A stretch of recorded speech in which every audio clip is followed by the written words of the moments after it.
let us all do we can to build a better future. Okay, so recently, two things have happened. The View, I know, I'm surprised that show is still around.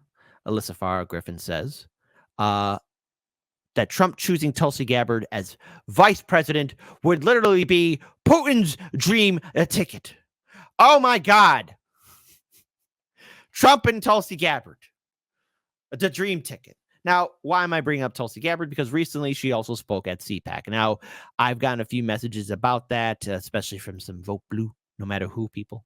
Like, hey, look, Tulsi Gabbard, she's going to run for vice president or be part of Trump's ticket. Well, until she makes that announcement or Trump makes that announcement, that's just speculation.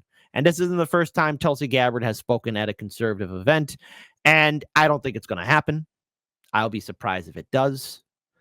But I want to look at this in there's a couple different perspectives. Number one, first of all, in 2020, Tulsi Gabbard was wrongly smeared by corporate media because she was the only one back in the day in 2016 to really call out what the DNC was doing, especially the fact that they were working with the Clinton campaign to deny Bernie Sanders a nomination. And since then, Tulsi Gabbard, especially in 2020, was made a pariah of the Democratic Party. Now, I have my difference of opinions with Tulsi Gabbard, but I felt that the way they smeared her as a Russian insider, an Assad apologist, a traitor, she's going to run as third party, she's going to join the Trump administration for 2020, all these things that corporate media said, and none of them were true.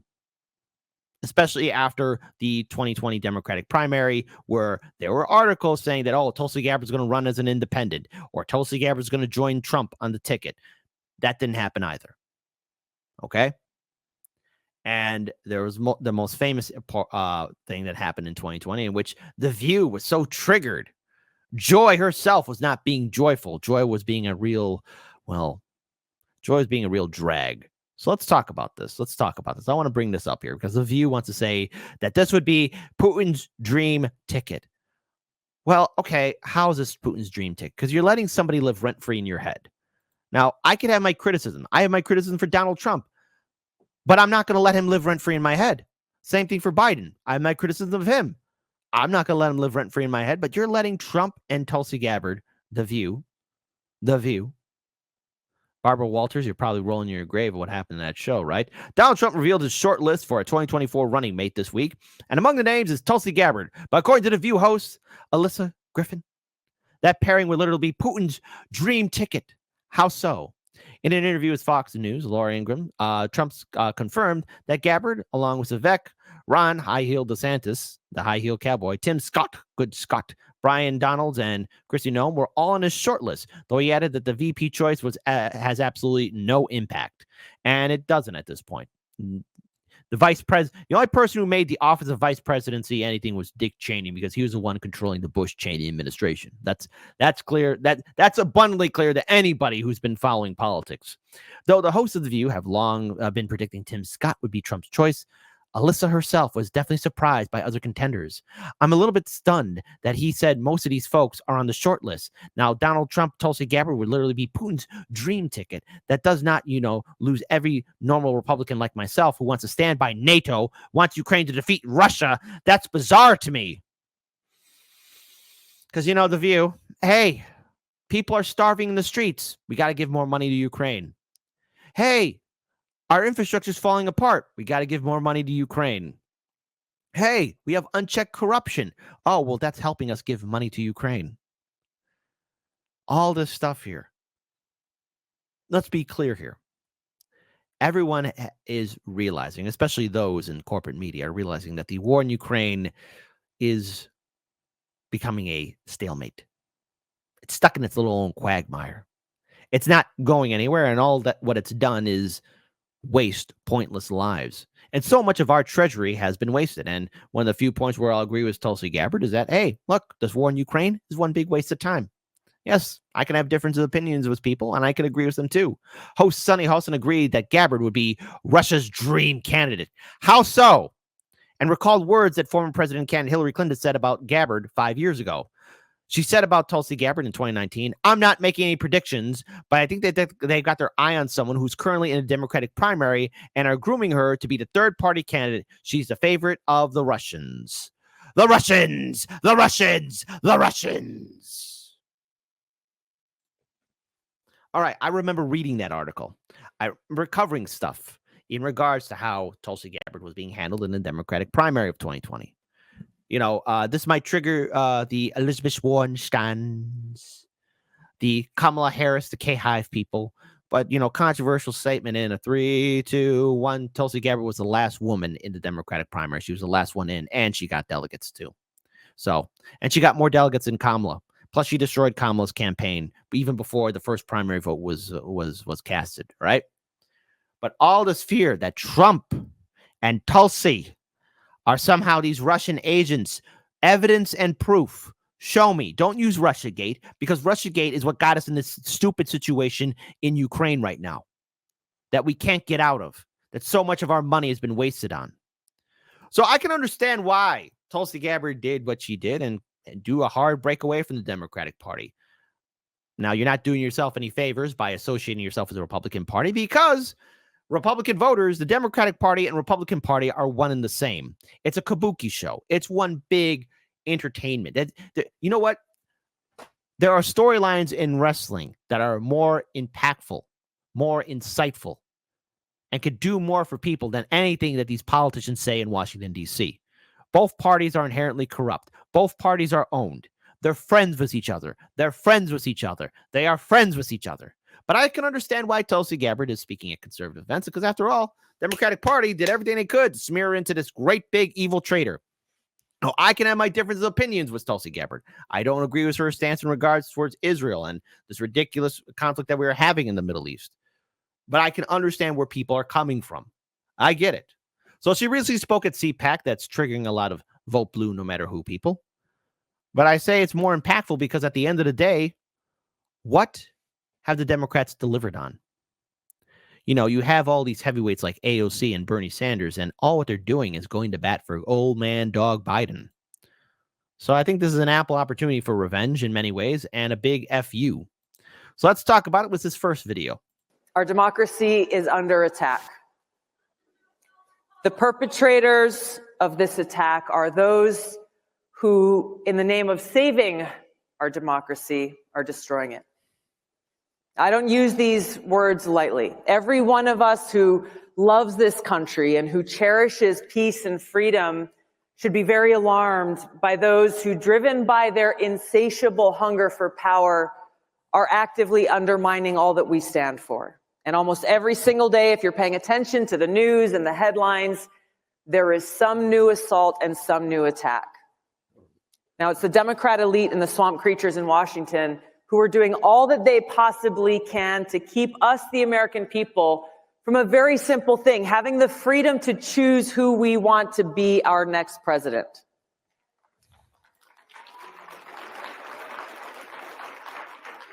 And it is clear through their actions they have no respect for us, and they have no respect for our fundamental rights as citizens of this democratic republic.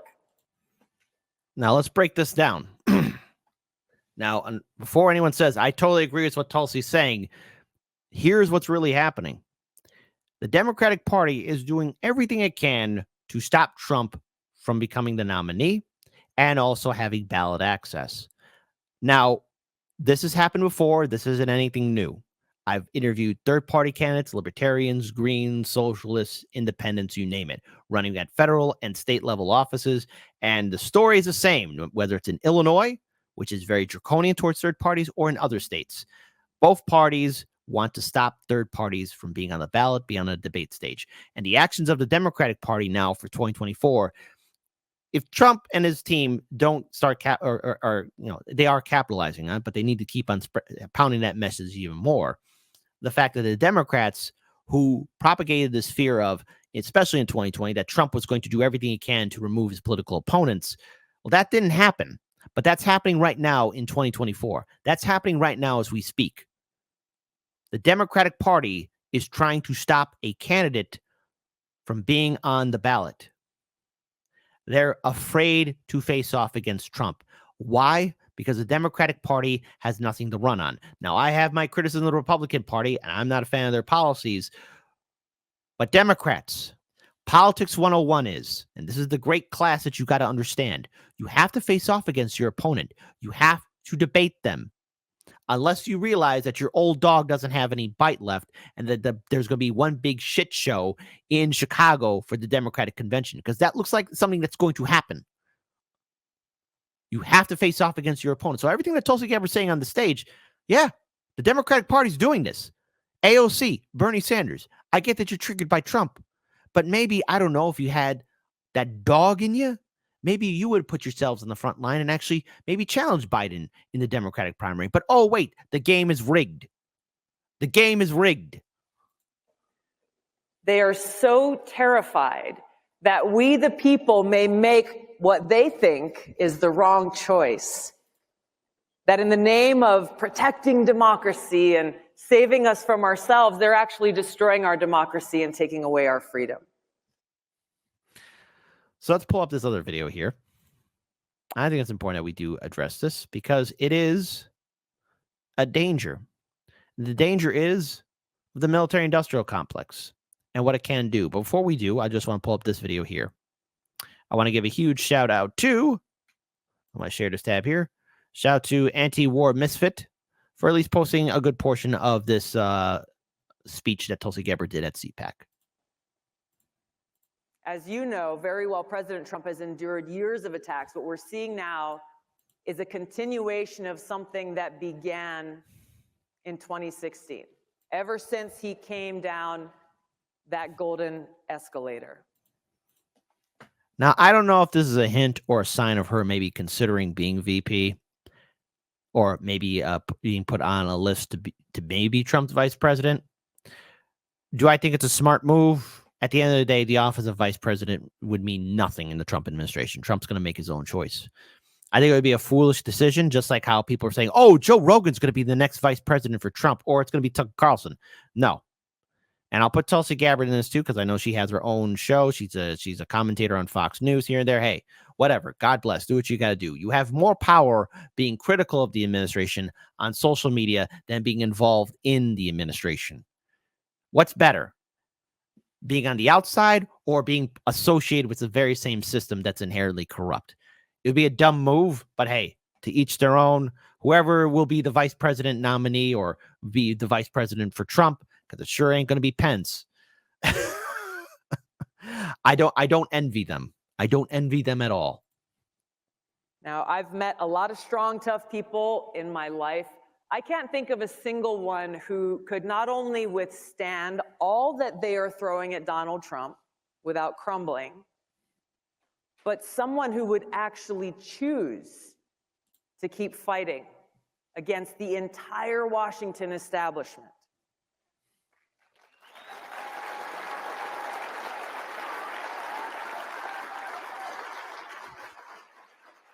Now, I've known Joe Biden for a long time. I used to consider him a friend. Do you think he could handle this pressure? Oh no. Oh, the vote blue, no matter who, people aren't going to like that. Joe Biden was never your friend, Tulsi. I don't think so. I think even a fraction of this pressure and stress and attacks that Trump has endured would cause him to crumble. Now, if you listen to what Nikki Haley has been saying, she claims that President Trump only cares about himself and that he's doing all that he's doing only for himself. If that were the case, wouldn't he just walk away from all this? Walk away from the headaches and the attacks and the stress that he's enduring right now? So why doesn't he? I've had the chance to meet with him and speak with him at length, and I've seen firsthand his heartfelt interactions with friends of mine, veterans. And I've seen how he has touched their hearts and moved them to tears as he expressed his appreciation for their service and their sacrifice. No cameras, no crowds, just that heartfelt conveyance of appreciation. No, I don't know. Look, Politics is all about ego. Politics is all about control. Politics is all about perception, and perception drives reality, folks. That's the truth of it. Now, in many ways, when Trump lost the 2020 election, I said on the show, as did my colleague Daniel, be prepared to see him run again in 2024, because it's all about how you're going to be remembered. And Trump has his second chance to secure the presidency. It's all about how you're going to be remembered. Yes, ego does play a role in it. Yes, there's the whole idealistic role of self-sacrifice, and maybe Trump has his own morality and idea of what he believes as self-sacrifice and being altruistic. I know I'm being generous with these words, but you got to remember, if you're running for office, it's about the ego. It's about the pride. It's about your own image. That's how it's done. There's no other world or any other form of reality that's going to define politics as anything else. It's about maintaining your control and how people will perceive you. But it's more than that. It's also in the world of entertainment, especially what we see on social media. Ego plays a role on every single aspect of it, even in the world of business. If you're the leader, you got to show people that you're the leader. I've gotten a sense for what motivates him, and it's got nothing to do with what the Washington establishment is accusing him of. This is a man who's a fighter. By the way, again, don't mean I'll pause my pausing, but just one more statement that has to be addressed. I know a lot of vote blue, no matter who people are going to say, well, Trump he has a huge ego. Well, look at all the other candidates that are running. Look at even the independents. Look at even the Democratic primary challengers. I mean, Cenk is still in it. Come on. You're telling me that Cenk doesn't have an ego? You're telling me that none of these candidates have an ego? They all have an ego. They're all supposed to fight and garner attention. That's just how it's done. Do I think Trump's a saint? No. Do I think he has an ego? Absolutely. Does he have his own form of what he thinks is altruism? Yeah, probably. But come on, Tulsi. That's a bridge too far that I'm not going to cross. His strength and resilience.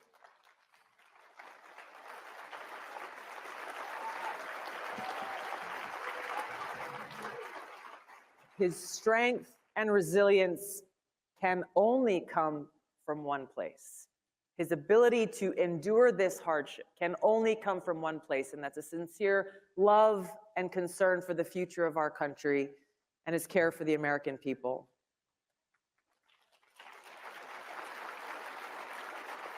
But we've got a lot of work to do ahead of us. Now is the time for us to act motivated by our love of country. We've got to take all the outrage and sadness and fear that we may feel, caused by those in power who have no care or respect for the will of the people. Take all of those feelings and let that motivate us to take action, to find strength in knowing that they are doing what they're doing because they're afraid of us.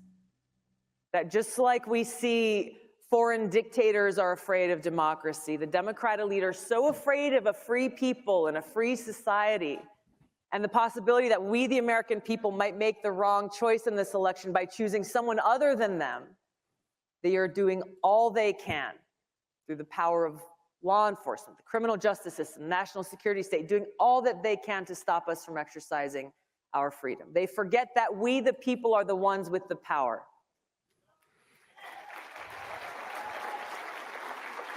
But we have to use that power. We cannot allow them to get away with this. Our democracy is under attack, and it's up to us to save it. We have to hold those responsible accountable at the ballot box. We have to send this strong message to leaders in both parties that those who abuse their power and undermine our democracy and our freedom will not be tolerated.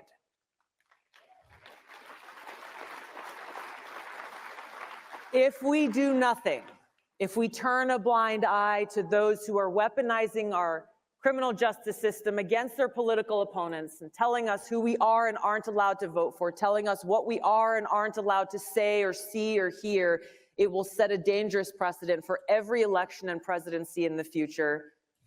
And this democracy as we know it will be finished. Now, we don't have a democracy. We have a system in which money is speech, corporations are people.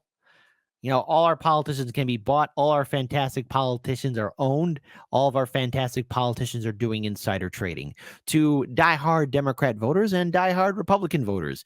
Check out Unusual Whales on Twitter, and you're going to find out how much money and how much good stuff your favorite lawmakers in the United States Senate and the United States House are bringing in. They're not good people. It doesn't matter. Now, here's the thing. Maybe Tulsi Gabbard has this idea of, I don't know, changing the Republican Party. Fine. Okay, to each their own. There were a lot of idealistic progressives that tried to do the same thing, too, for the Democratic Party. And let's face it, both parties are machines. Both parties are incapable of human emotion. The people associated with both parties are sociopaths. Both parties are filled with people who only care about their political careers and how much money they're going to bring in. So no matter what, you cannot reform something that doesn't want to be reformed. Our revolution, Justice Democrats, brand new Congress, hell, even DSA, they all tried to attempt to change the Democratic Party, and that failed miserably. That was an epic fail. Is the Republican Party able to be changed? I don't know, but the answer is most likely no. No. It is run by the same people or owned by the same people who own the Democratic Party. It's one big club. George Carlin, you're doing that hell of a musical up there, and you ain't in it. Now, I know we face challenges in our entire political system, and those challenges are not limited to one political party. There are politicians from both parties who are more interested in serving themselves and their own interests than they are about serving the needs of the American people. And they're not going to give up without a fight. On January 27th, 1838, President Lincoln delivered a powerful speech to the Young Men's Lyceum of Springfield, Illinois. And he said, quote, "At what point then is the approach of danger to be expected? I answer, if it ever reach us." Very true, Debbie Dabs. A lot of people tried and failed. You can't fix the Democratic Party. You can't fix the Republican Party. And you can have your idealism. And you know what? Hey, even I have my moments of being idealistic. And it's a problem. I got to cut that out of my heart. But it's always going to end up as epic failure or end in epic failure if you're trying to reform the Democratic Party and Republican Party. You just can't do that. You won't be able to pull it off. It must spring up amongst us. It cannot come from abroad. If destruction be our lot, we must ourselves be its author and finisher. As a nation of free men, we must live through all time or die by suicide. The choice before us is clear. Freedom isn't free. We can't lose sight of what we can accomplish when we, the people, stand together on the foundational principles that this country was built on. A free people with the right to life, liberty, and the pursuit of happiness. Hey, everyone. How's this American dream treating you? Let's have democracy in the chat. I know, controversial statement. What's democracy? Type 1 for everything's okay and everything's wonderful.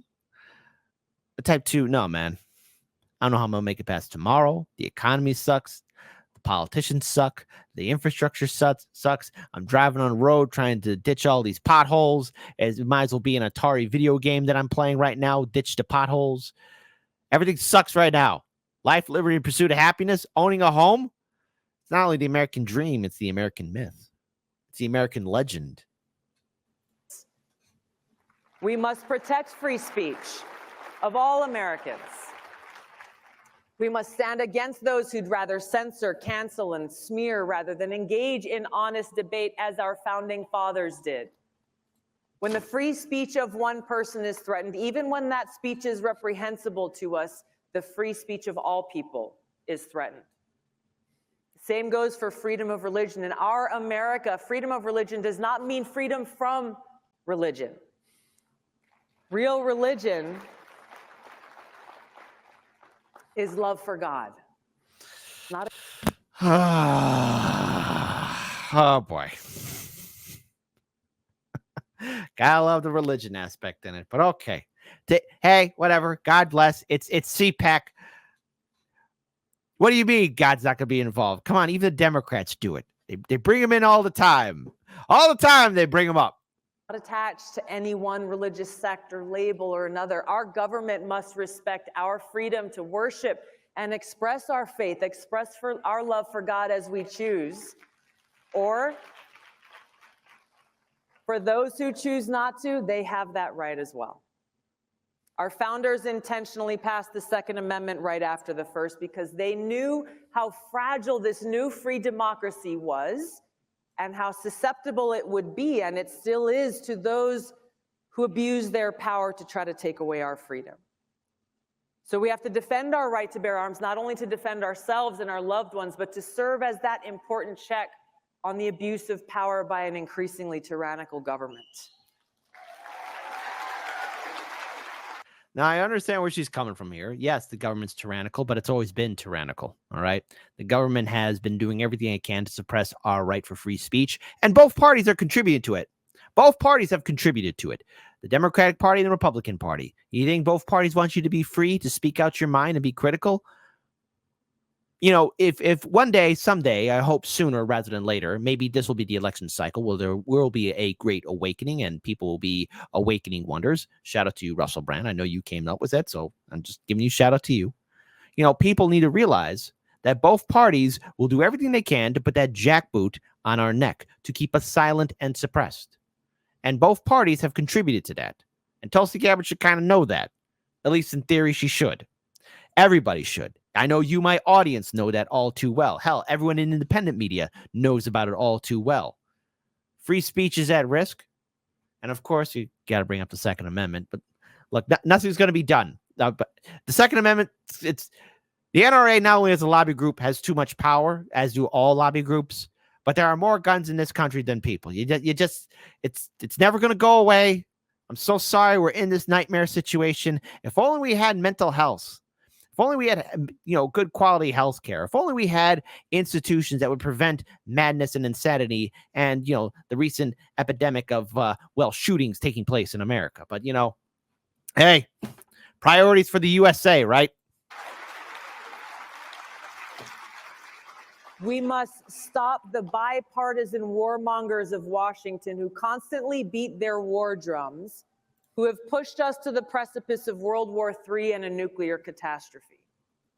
Now, President Eisenhower warned us clearly in his farewell address about these people, those in Washington who bend the knee to their bosses in the military-industrial complex and then shrug their shoulders and look the other way at the costly, damaging, and potentially catastrophic consequences of their decisions, the cost that every one of us pays. We need leaders who are committed to peace, strength, and prosperity, because we cannot be truly prosperous as a nation unless we are at peace.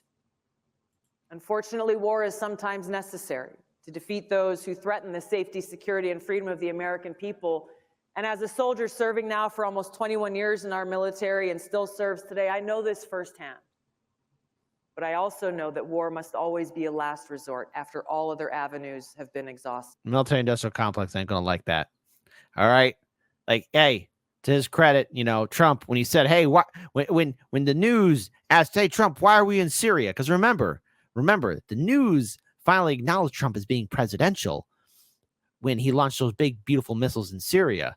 And when asked, hey, why we're in Syria, he said the answers that caused both the Democratic establishment and Republican establishment and the corporate donors to collectively crap their pants. So even Joe Biden looked at them and said, hey, guys, you're just like me. He said, we're there for the oil. That's the only reason why we're there in the Middle East. Only any other reason why we're overseas for a foreign war, it's because of the resources. That's why we're there. So let's say Trump gets into office. Let's say he gets reelected. All right. Well, a lot of people have been saying, well, under Trump, we didn't have all these dangerous wars. There was always the potential of a war happening, like with any other administration. But if you don't think that he's not going to be launching those big, beautiful missiles or ordering a strike or anything of that nature, you're living in another reality. Do I prefer Trump and his statement in regards towards what he said about ending the war in Ukraine? The basic, simple answer of, I want people to stop dying. Hey, okay. I'll agree with that. But at the end of the day, Trump is running as a Republican, and the Republican Party is associated with the military-industrial complex. The Republican Party is associated with big oil. The Republican Party is associated with APAC, just like how the Democrat Party is associated with the military-industrial complex, APAC, and big oil, and all the other fantastic lobby groups. Nothing will fundamentally change. It doesn't matter who sits on the throne, which is why I am flying into this election night, not concerned about the future. I'm more concerned about how well I cook my steak on election night. That's what I'm more concerned about. I'm more concerned about, will Americans wake up and realize that both parties do not like us, they don't think about us, and they don't respect us.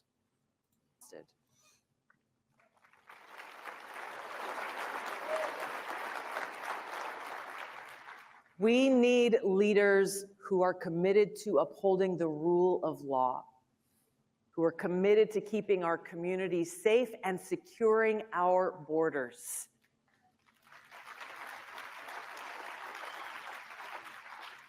In our America, we must come together inspired by love. Love for God, love for others, love for our country, because we live in the greatest country in the world. It's filled with potential for us to stand together and build a brighter future in a more perfect union where every American can live free, in peace, and with opportunity for prosperity. To make this future a reality, we must not only come together in spaces like this with our brothers and sisters who agree with us, we also have to reach out to those who we may not agree with on every issue, but who love this country as we do and who are just as frustrated with those abusing their power as we are, whether they're Democrat, Republican, Independent, or Libertarian. Independents and Libertarians have no power yet, because the system, the two-party system, has done everything they can to make sure that they are not on the debate stage and not on the ballot. How do I know that? Because I'm the world heavyweight champion in interviewing third-party candidates and independents who've been screwed over by the Democratic Party and the Republican Party, okay? So independents, libertarians, Greens, socialists, they haven't been put in the game yet, Tulsi, okay? They haven't been put in the game yet. Okay, it's mostly the Democrats and the Republicans. And while I understand, hey, the shift of leaving the Democratic Party, going into the Republican Party, it's just the same. It's just the same thing. There might be a little differences here and there, but both parties are inherently corrupt. Both parties do not have the interests of the American people at hand. And you cannot reform either of these two parties. And I'm pretty sure there's some idealistic Republican support out there, or, Republican voters out there who think that, yeah, you know what, we could change it. You can't, okay? Same thing with the Democratic Party. I was one of those hopeless few that thought maybe you could pull it off. You can't. Why? Because both parties have been designed to be corrupt. And just a little short history lesson. Not too long ago, there was this little girl, first name Hillary, last name Clinton, who was a Goldwater girl. Goldwater was a Republican candidate who has a very, very questionable choice of policies way, way, way back in the day. And Hillary was all for him. Let's not forget first name Donald, last name Trump, who used to be, not so long ago, a Democrat. What does that tell you? You don't have a chance to fix either party. And we must stand together as fellow Americans who cherish peace and freedom, cherishing our commitment to save our country and defend our republic. Those in power in America today are leading this great nation toward the suicide Abraham Lincoln warned of. If we do not act now, we will look back at this very moment with regret, but we won't be able to say that we had no warning. By God's grace, we are free and we will remain free. God bless you all. God bless America. Let's go and save our country. Thank you so much, everybody. Aloha. All right. Okay. Gosh. All right. Gotta have God everywhere. All right. Hey, whatever. To each their own. Now, what are my thoughts on Tulsi Gabbard attending CPAC? It's not the first time she spoke at a conservative event. This is nothing earth-shattering. Is this something that's going to shake the foundations of our political system? No. Am I surprised that she is associating herself more with maybe conservatives or Republican associated groups? Well, yeah, because the Democratic Party did everything they could to destroy her for doing what I'd like to say in 2016 was a pretty brave thing to do. Whether or not, I know all of you have your different opinions of Tulsi, I think it was very brave to stand up against the Democratic establishment and call out the fact of what the Hillary Clinton campaign was doing in 2016 by working with the DNC to deny Bernie Sanders a nomination. Hindsight's now 2020 as we all look back and realize that Bernie Sanders was a nutless wonder. He was a cuck, and the Democratic Party had this game rigged. And no matter what anyone did, be it Tulsi, you, the volunteers, or anybody else who supported Bernie, nothing was going to happen. It was a foregone conclusion. And even in 2020, when she did make the attempt to endorse Bernie, he dismissed it. So, hey, after a while, people can only take being smacked around for so long. I'm pretty sure all of you, if you try to give an olive branch to somebody and they keep on knocking it out of your hand, they keep on kicking you in the gut, well, then you're pretty much going to give them the middle finger back, as you should. But hey, that's the end. At the end of the day, that's the choice that Tulsi Gabbard made. This is her own choice that she chose to do. And it's probably going to trigger a whole bunch of liberals to speculate and write meaningless articles of, oh, Tulsi Gabbard's going to be Putin's VP. Tulsi Gabbard's going to upend democracy. Well, the only positive thing I could see from a Tulsi Gabbard vice presidency, if she is named as Trump's VP, which I don't see happening, not because she wouldn't be qualified for the job. It's just it would be a bad choice for her. But it would be interesting to see just how collectively The View and liberal media will melt down and turn the office of vice presidency into this end-all, be-all seat when really the office of vice presidency is a nothing burger. Prepare to see the articles during this weekend or after this week of how Tulsi Gabbard is now Putin's new darling, or Tulsi Gabbard is Trump's new VP, even though nothing has been said. But it would be interesting, and I'd find it hilarious, and I would laugh out loud if there were to be a potential rematch between Tulsi Gabbard and Kamala Harris.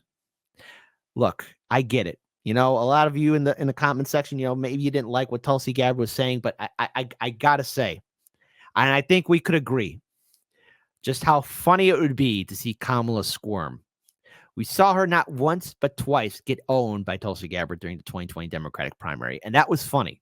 It was funny because what happened to Kamala Harris's campaign? It went boop, belly up, went broke, and didn't even make it to the first Democratic primary state. It died on the vine. It died on the vine. I had to bring up a Sopranos quote. I'm sorry, I had to. It died on the vine. It died on the vine. So that's a wonderful caveat, plus everybody in the liberal media melting down and crying. See, this is what this election cycle is going to be. It's all going to be about people's feelings and how perception drives reality and how people's emotions will get the better of them. I don't think anything else is going to come from this. I think Tulsi Gabbard's going to keep on doing whatever works for her. That's fine. To each their own. But she spoke at CPAC. She said some things that I do agree with. Yes, the military-industrial complex is running amok. Yes, the Democratic Party is doing everything it can to kick Trump off the ballot or do everything it can to prevent him from securing the nomination, which I find to be wrong. And I will say that for independents, libertarians, Greens, and yes, if that were to happen to Democrats, I would say the same thing too. However, associating yourself with the Republican Party is no different than being associated with the Democratic Party. Both parties are corrupt. So as that being said, everybody have a cup of tea, relax over the weekend. Just try not to roll your eyes so much when you see The View or any other liberal outlet say Tulsi Gabbard is now the new darling of Putin and the Republican Party. None of that's true, and it's a waste of time. But if there was, and I got to say this again one last time, if she were to be VP, I would love to see that rematch. Kamala versus Tulsi. I could see only Kamala right now laughing hysterically like, how many days until the debate? And then crying on the inside because it would be funny. Look me in the eye and tell me that it wouldn't be funny.